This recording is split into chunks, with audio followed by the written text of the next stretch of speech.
Hola, ¿qué tal? Esto es Atelier Espiral, un atelier de pensamiento multidisciplinar dedicado a la reflexión crítica. Seleccionamos y analizamos distintas expresiones artísticas a partir de las cuales pensar la realidad desde nuevas perspectivas. En esta ocasión analizaremos un texto del filósofo italiano Franco Bifo Berardi, perteneciente al libro Fenomenología del fin. Llamamos infoesfera al universo de transmisores y cerebro social al universo de receptores. El universo de receptores, seres humanos hechos de carne y de órganos frágiles y sensuales, no está formateado de acuerdo con los estándares de los transmisores digitales. A medida que el universo electrónico de transmisores interactúa con el mundo orgánico de receptores, produce efectos patológicos: pánico, sobreexcitación, hiperactividad, trastorno por déficit de atención, dislexia, sobrecarga de información y saturación de los circuitos neuronales. A continuación, el análisis del texto, titulado El semiocapitalismo y la erosión del tiempo.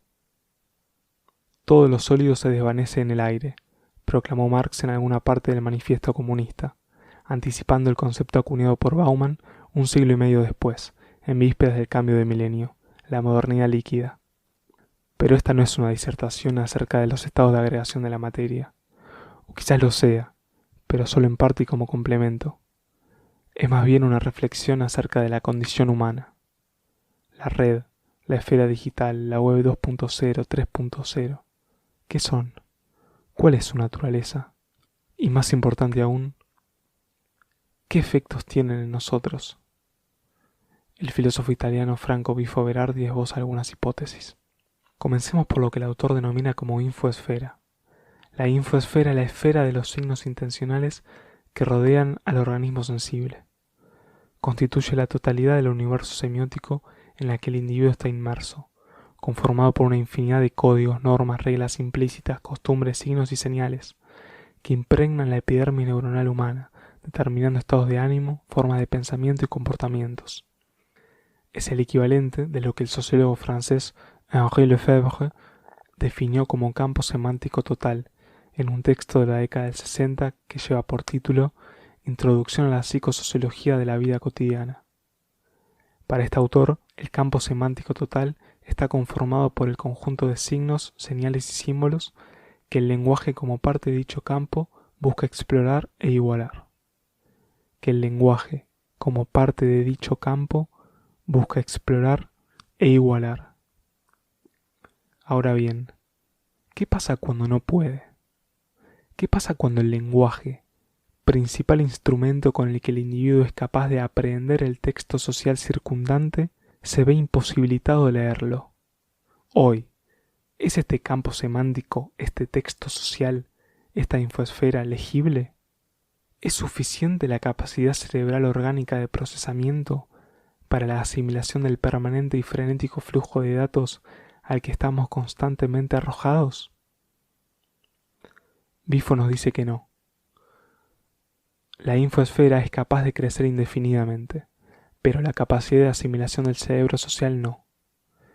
Debido a su naturaleza orgánica, la expansión del cerebro social está limitada por factores biológicos. La composición técnica del mundo puede cambiar, pero la apropiación cognitiva y la capacidad de reacción física no la siguen de manera lineal. La mutación del ambiente tecnológico es mucho más rápida que los cambios en los hábitos culturales y en los modelos cognitivos. El estrato de la infoesfera crece progresivamente y se hace cada vez más denso y espeso, y los estímulos informáticos invaden cada átomo de la atención humana. Podemos aumentar el tiempo de exposición del organismo a la información, pero la experiencia no se puede intensificar más allá de ciertos límites. En sintonía con Bifo, Flusser, filósofo checo-brasileño, en un libro de 2015 titulado El universo de las imágenes técnicas, plantea que asistimos a un cambio de paradigma perceptivo, producto de la transición de la sociedad alfanumérica y bidimensional a la sociedad numérica y cero dimensional. A continuación, un pasaje del libro. El sujeto histórico, informado por textos y con una conciencia estructurada linealmente por textos, vive en un universo que exige ser leído. El universo se presenta como una serie de señales codificadas que necesitan ser descifradas, dando como resultado el dominio del sujeto histórico sobre el mundo texto. Después de la descomposición del universo en elementos puntuales y después de la descomposición de la conciencia en bits de información, esta postura histórica se volvió inoperante.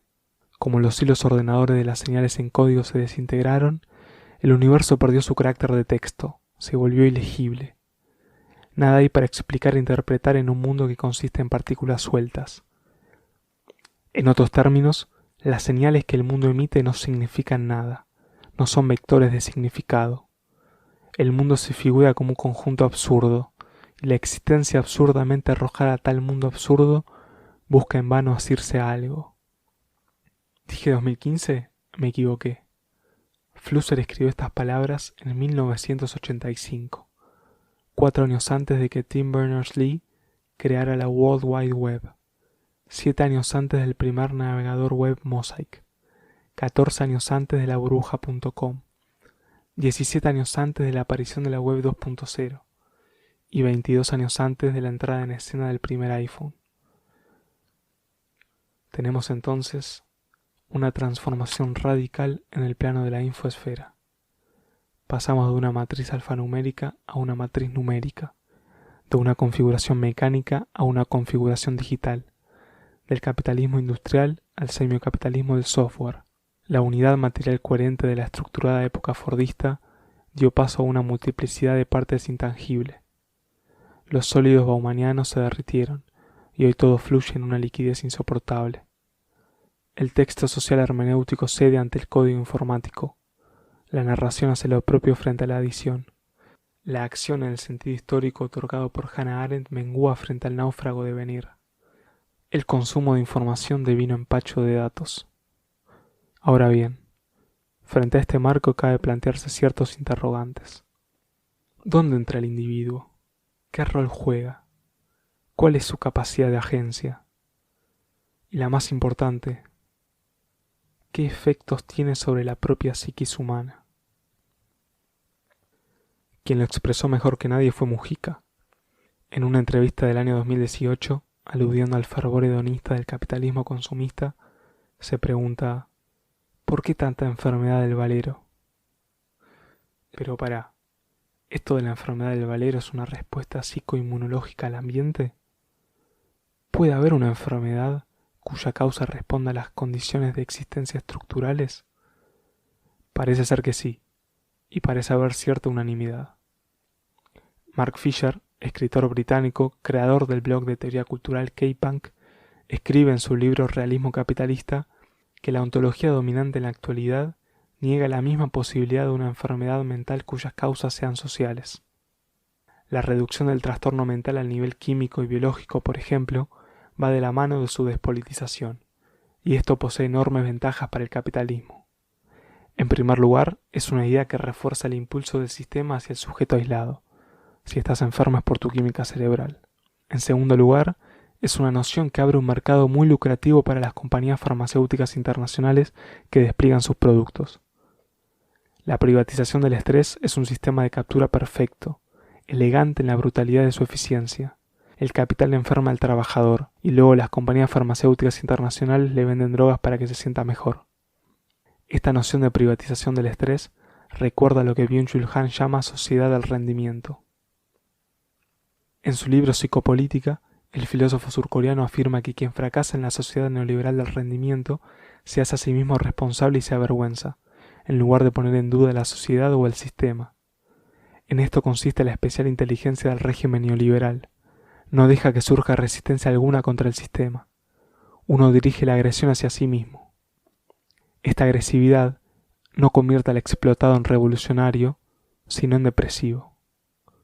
Ya no vivimos en el mundo del poder disciplinario de la biopolítica Foucaultiana, donde lo que se controla es el cuerpo. Hoy vivimos en el mundo de la psicopolítica, donde lo que se controla es la psiquis. De ahí que enfermedades como la depresión y el síndrome del burnout acompañen a esta nueva época. Otra de estas enfermedades es la llamada Information Fatigue Syndrome, que se produce por un exceso de información. Uno de los síntomas principales, entre ellos la perturbación de la atención, la inquietud general o la incapacidad de asumir responsabilidades, es la parálisis de la capacidad analítica. La capacidad analítica constituye el pensamiento. El exceso de información hace que se atrofie el pensamiento. Por este motivo, cabe pensar un poco más los eslogans del dataísmo, tales como los datos por sí solos son transparentes y fiables, todo puede convertirse en datos y ser medido, cuando hay datos la teoría sobra y los números hablan por sí solos. En otro libro cuyo título es En el enjambre, Hahn habla de que la revolución digital está provocando la emergencia de una nueva masa, el enjambre digital. No obstante, el enjambre digital no es en realidad una masa. ¿Por qué? Porque mientras que en la masa los individuos particulares se funden en una nueva unidad homogénea y coherente, el enjambre digital carece de ese efecto congregador y aglutinante, carece del nosotros. Mientras que la masa desarrolla una voz, el enjambre digital se percibe como ruido. A este mismo concepto de enjambre recurre Berardi cuando plantea que el cerebro social está sufriendo un cableado cognitivo. En la era de la acción voluntaria, la que se llamó modernidad, correspondiente a la modernidad sólida baumaниana guiada por el capitalismo industrial, las esferas individual y colectiva podían distinguirse, vincularse externamente e interactuar sobre la base de una intencionalidad efectiva. Pero hoy en día se ha borrado la distinción entre esas esferas. La automatización del comportamiento individual ha sido penetrada y concatenada íntegramente por interfaces tecnolingüísticas que han dado lugar a un efecto enjambre. Como vimos, la capacidad de procesamiento de la información del cerebro humano tiene un límite. La exposición desmesurada, permanente y acelerada provoca una conciencia reducida de los estímulos y una pérdida de intensidad que concierne la esfera de la estética, de la sensibilidad y de la ética.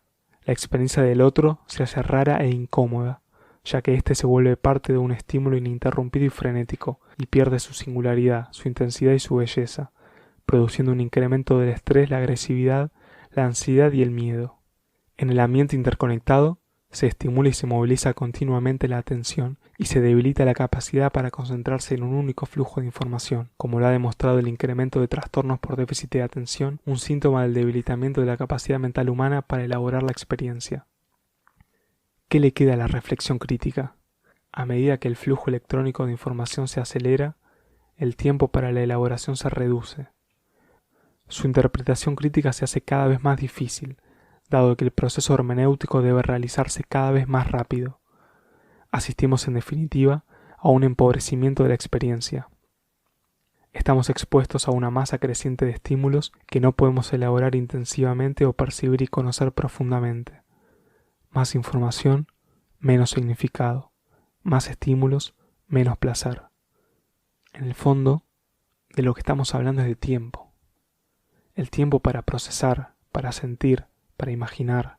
El tiempo para ser, en su más ontológica acepción. El Dasein heideggeriano, que literalmente significa ser ahí, el ser arrojado de la existencia, su presencia en el espacio, en el tiempo, en el aquí y ahora, parece hoy brillar por su ausencia.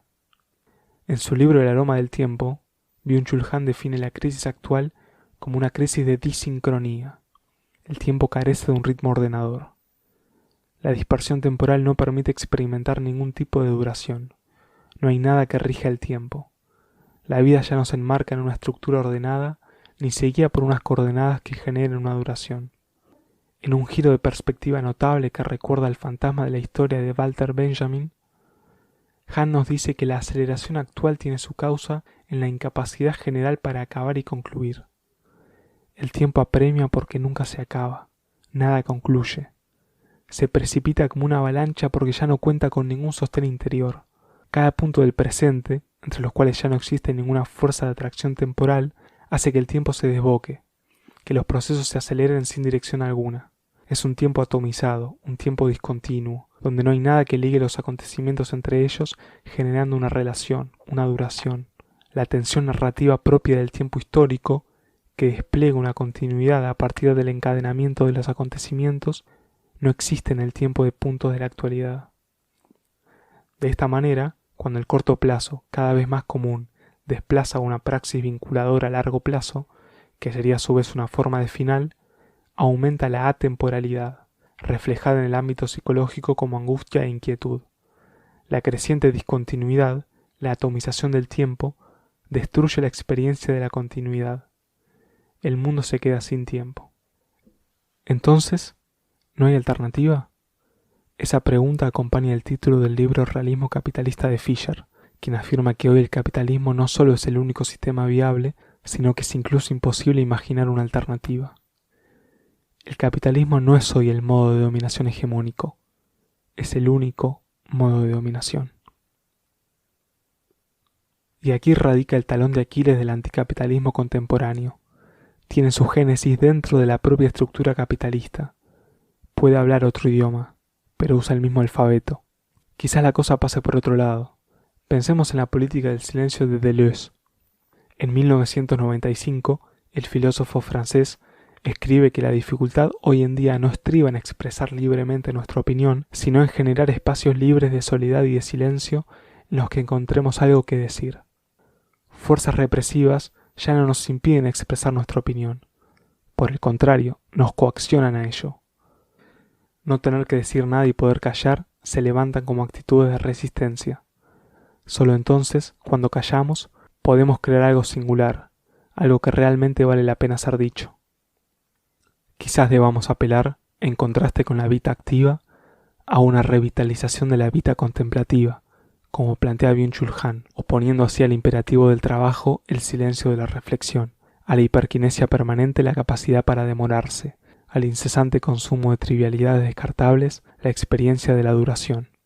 En la condición humana, Hannah Arendt define la acción como la capacidad de poner un principio, es decir, el poder de hacer que comience algo completamente otro, diferente. Actuar significa poner un nuevo comienzo, hacer un nuevo comienzo, hacer que se inicie un nuevo mundo. Eventualmente, quizás, seremos capaces de lograr que las semillas del silencio germinen y den frutos. Si logramos encontrar en el silencio un espacio de reflexión desde el cual experimentar la duración del demorarse, seremos capaces de crear nuevos mundos, imaginar nuevos futuros, sentir nuevas emociones. En fin, de actuar. Solo el tiempo dirá. El tema es ese. ¿Hay tiempo?